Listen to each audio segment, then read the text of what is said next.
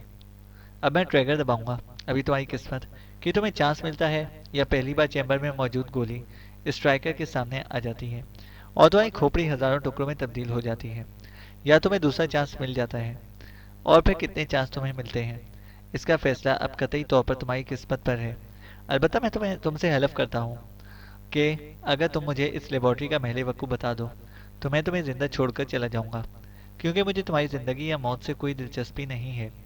اب میں صرف 5 تک گنوں گا، پھر ٹریگر دبا دوں گا، عمران نے کہا اور اس کے ساتھ ہی اس نے اٹھ کر ریوالور کی نال جیرالڈ کی پیشانی پر رکھ کر اسے دبا دیا اور اس کے ساتھ ہی اس نے گنتی شروع کر دی۔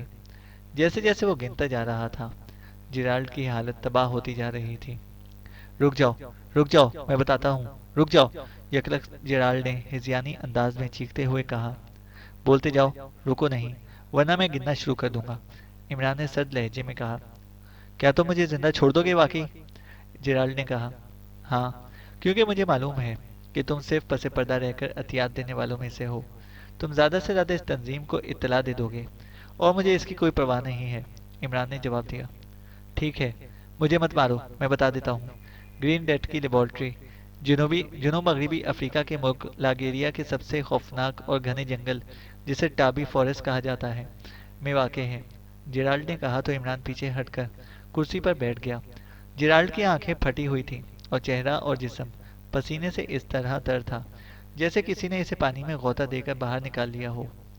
مجھے معلوم تھا کہ تم جس بیماری میں مبتلا ہو، اس بیماری کا مریض سسپینس برداشت نہیں کر سکتا اور نہ ہی سسپینس سے مر سکتا ہے۔